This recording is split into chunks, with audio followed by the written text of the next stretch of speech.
Michelin, Renault, Faurecia, la filière auto française qui fait le pari de l'hydrogène. Axel, pourquoi cette technologie? Est-ce qu'elle est plus prometteuse que celle des batteries telles qu'on les connaît aujourd'hui? Eh ben écoutez, déjà on va pas se raconter d'histoire sur les On batteries. va pas se mentir. Voilà, on a perdu la bataille. Toutes les batteries viennent d'Asie, et donc plutôt que de courir derrière les Chinois à essayer de rattraper notre retard sur les batteries, autant miser sur une autre technologie, l'hydrogène, où là tout reste à faire. La bataille reste à mener, et donc on peut avoir des rêves de grandeur.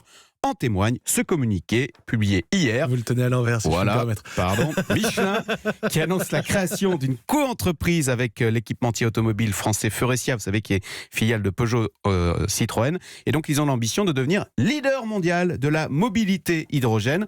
Renault, de même, vient d'annoncer le mois dernier qu'il entendait miser sur cette technologie avec la commercialisation prochaine de véhicules utilitaires à hydrogène, le Kangoo et le Master. Expliquez-nous comment ça marche. Est-ce que c'est vraiment écolo? Alors comment ça marche? Petit rappel de cours de chimie de 3e. Quand vous mélangez, écoutez bien, quand vous mélangez de l'hydrogène, donc H2, à l'oxygène de l'air, O2, vous obtenez de l'électricité, et H2 plus O2 égale H2O, de l'eau. Voilà, donc on fait pas plus écolo, c'est de l'eau pure qui sort du pot d'échappement. J'en ai bu quand on a fait notre émission spéciale sur le circuit du Mans. J'ai bu, il y avait des petites bouteilles et j'ai bu de l'échappement de voitures à hydrogène. Et vous êtes toujours là, pas mort. Voilà. Alors le grand avantage, le grand avantage, c'est qu'il n'y a plus besoin de batterie.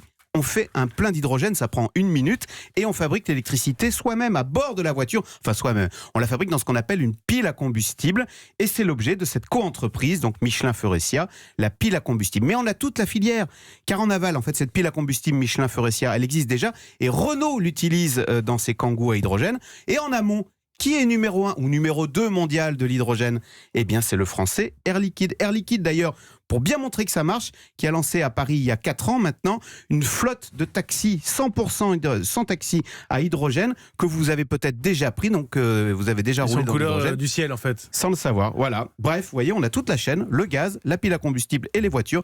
Écoutez, ça mérite bien qu'on s'intéresse de près à cette technologie propre, avec l'ambition, pourquoi pas, d'en devenir les champions du monde.